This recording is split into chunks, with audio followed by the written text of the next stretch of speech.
Twige Ikinyarwanda.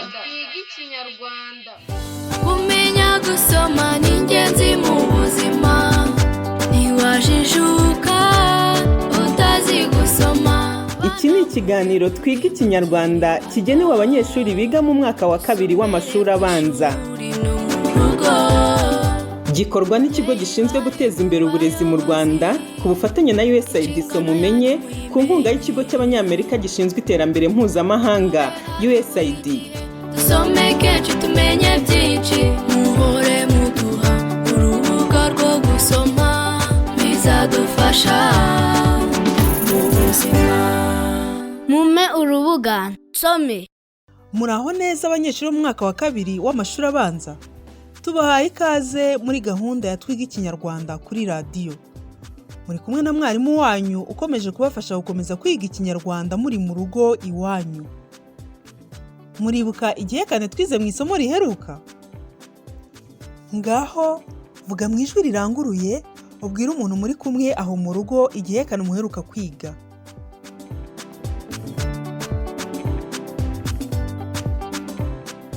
Murakoze cyane.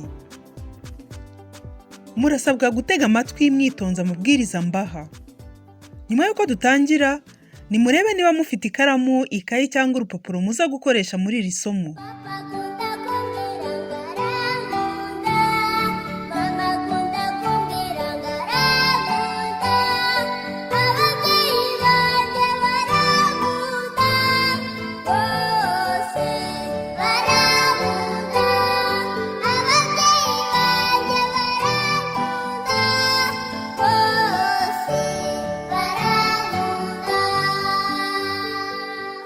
Mu isomo riheruka, twize gusoma no kwandika igihekane tsa. Ngaho dufatanye kugisubiramo, reka mbanze mbaho urugero. Tsa. Ngaho dusubiremo twese. Tsa. Murakoze cyane. Muribuka se ijambo ryaba ririmo igihekane tsa? Ngaho buri wese natekereze ku ijambo rimwe ririmo igihekane tsa.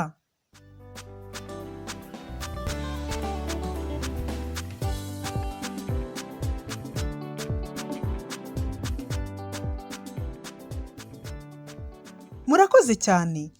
Amwe mu magambo arimo igihekane tsa harimo umutsi, umutsima, umusatsi, gusetsa, kuramutsa n'ayandi. Uyu munsi turiga gusoma no kwandika igihekane gishya. Mu gihe abantu bakuru cyangwa abavandimwe banyu babari hafi, bashobora kubafasha. Murasabwa gutega amatwi mwitonze amabwiriza mbaha. Nimufate aka kanya mu gihe harimo iyi ndirimbo, maze mwiyegereze ibyo bikoresho muza gukoresha mwandika. Gusura marume, vuye kwa marume njya kwa masenge, jyana na mushiki wanjye, jyana na mukuru wanjye, nsanga y'ababyara banjye turakina cyane, papa akunda kumbwira ngara. Ndizera ko buri wese yamaze kwiyegereza ibikoresho bye. Ni byiza cyane. Dutangire. Uyu munsi turasubiramo igihekane nza. Turakora kandi imyitozo yo kwandika igihekane nza n'amagambo arimo igihekane nza. Ese muribuka ko ku ishuri umwarimu wanyu yabigishije icyo gihekane? Ese mwibuka ko igihekane ubusanzwe kiba kigizwe n'inyuguti ebyiri cyangwa eshatu zandikwa zifatanye kandi zigatanga ijwi rimwe? Ese mwaba mwibuka inyuguti zigize igihekane nza? Ngo nimufate akanya gato mugerageza kwibuka izo nyuguti zigize igihekane nza.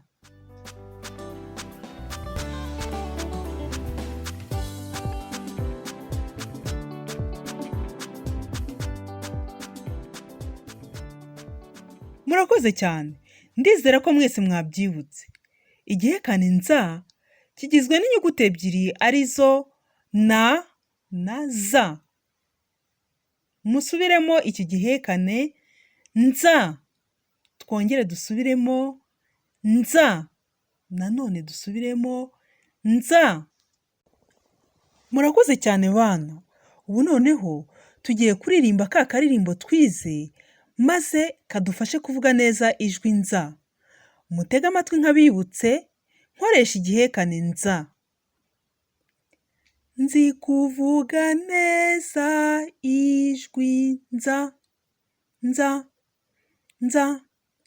Twese tuvuge neza ijwi nza, nza, nza. Nawe vuga neza ijwi nza, nza, nza. Yemwe bana, aka karirimbo se nimuhise mukibuka? Ngaho rero tujyane turirimbira icyarimwe. Muriteguye se dutangire? Ngaho tugende. Nzi kuvuga neza ijwi nza, nza, nza. Twese tuvuge neza ijwi nza, nza, nza. Nawe vuga neza ijwi nza, nza, nza. Ubu noneho ngiye kubaha izindi ngero z'amagambo zumvikanamo ijwi nza. Muratega amatwi uko mvuga ijambo, hanyuma namwe murisubiremo. Ijambo rya mbere ni umuhinzi. Dusubiremo umuhinzi. Twongere umuhinzi. Ijambo rya kabiri ni ikibanza. Musubiremo ikibanza. Nanone dusubiremo hamwe ikibanza. Ni byiza cyane. Noneho rero ubu namwe ni umwanya wanyu wo gushaka ingero z'amagambo yumvikanamo ijwi nza. Sibyo se? Ngaho shaka amagambo nibura 3 arimo ijwi nza uyabwire umuntu wo mu rugo muri kumwe.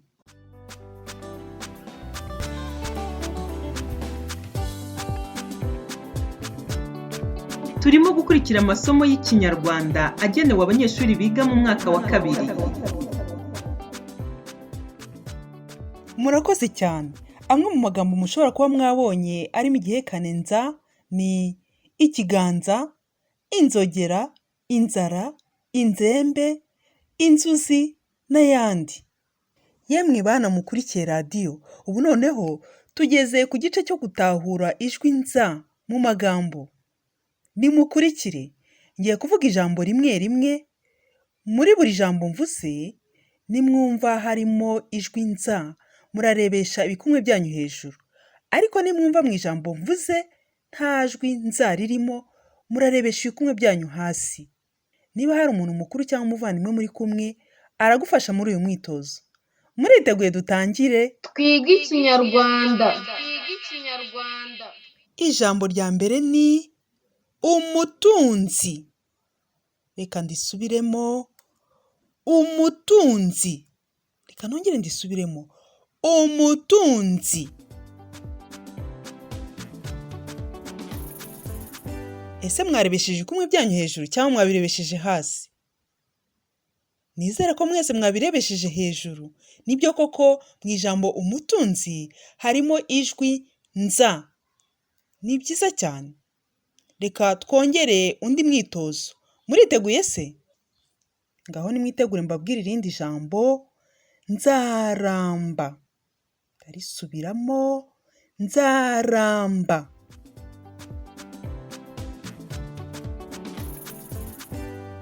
None se mwarebesheje ibikumwe byanyu hehe?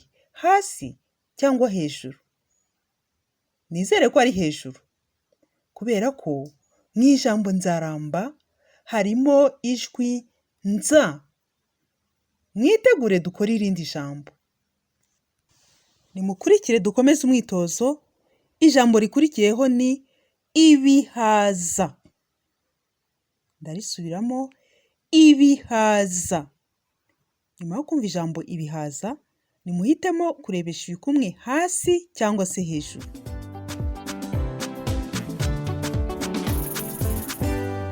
Ndizera ko ibikumwe byanyu bireba hasi, kuko mu ijambo ibihaza nta jwi nza ryumvikanamo. Murakoze cyane. Ababikoze neza mwese. Reka nze mbahembe akaririmbo kabashimishe.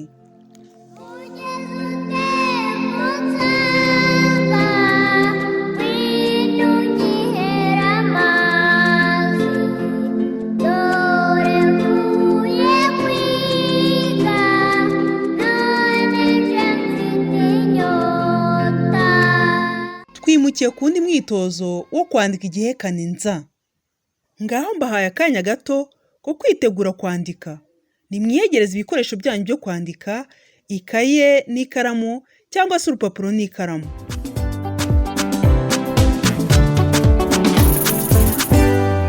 Bana muteze amatwi radiyo, ese mwaba mwibuka inyuguti zigize igihekane nza? Niba uzibuka, ngaho zibwira umuntu mukuru muri kumwe, uzimubwire mu ijwi riranguruye. Ndizera ko mwese mwibutse inyuguti zigize igihekane nza. Twige Ikinyarwanda.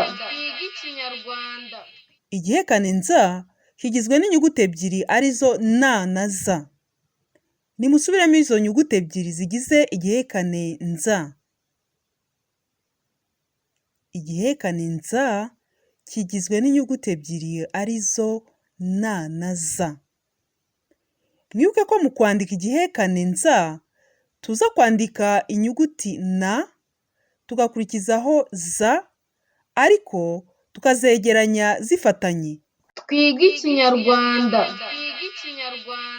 Ngaho buri wese nagerageze kwandika icyo gihekane ku rupapuro cyangwa se mu ikayi ye. Niba kandi ufite igitabo cy'umwaka wa kabiri, wareba uko icyo gihekane nza cyandikwa ku rupapuro rwa 17 na 18. Niba hari umuntu mukuru muri kumwe, aragufasha muri uyu mwitozo. Reka mbashyiriremo akaririmbo gatume mubikora neza kandi kabashimishe.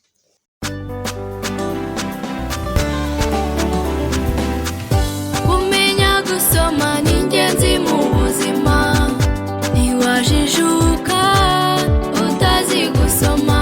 Bana mubikunde mukiri bato. Dusomere ku ishuri no mu rugo. Ababyeyi bari mu bayobozi, inshingano yanyu muyimenye. Tube hafi buri gihe, dusome kenshi tumenye byinshi. Muhore muduha urubuga rwo gusoma, bizadufasha mu buzima. Mume urubuga nsome. Murakoze cyane kwimenyereza kwandika igihekane nza. Niba mugikeneye gukomeza kwimenyereza, murakomeza nyuma y'isomo. Nimureke dukomeze. Ubu noneho tugiye gukora umwitozo wo kwandika amagambo arimo igihekane nza. Nzajya nsubiramo buri jambo inshuro 3, nindangiza kurivuga mbaha akanya namwe muryandike. Murategereza mbanze nsubiremo, noneho namwe mubone gutangira kwandika. Muriteguye? Reka dutangire. Ijambo rya mbere ni umutonzi. Reka ndisubiremo. Umutonzi. Umutonzi. Ngaho nimwandike.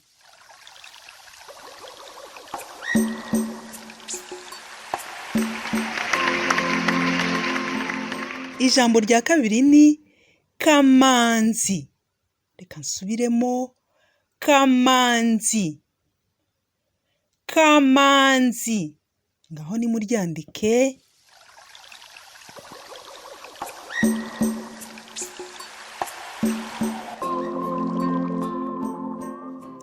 Ayo magambo mbabwiye se mwayanditse neza?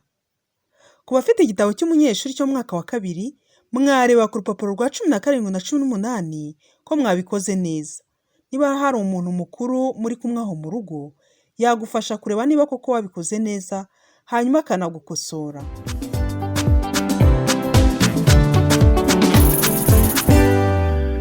Ndabashimiye cyane rero ko mwakoze neza uyu mwitozo. Byanshimishije cyane uyu munsi kwigira hamwe namwe, kuvuga no kwandika igihekane nza. Mwabyishimiye namwe se? Ngaho rero mukomeze mutekereza andi magambo arimo igihekane nza. amagambo muza kubona muyandike, muze kuyereka ababyeyi banyu cyangwa abandi bantu mubana aho mu rugo. Mushobora kwifashisha igitabo cyanyu mu gukomeza kwimenyereza gusoma no kwandika amagambo arimo igihekane nza. Bana muteze amatwi radiyo, ejo muribuka ko tuzakomereza ku rindi somo ku isaha nk'iyi.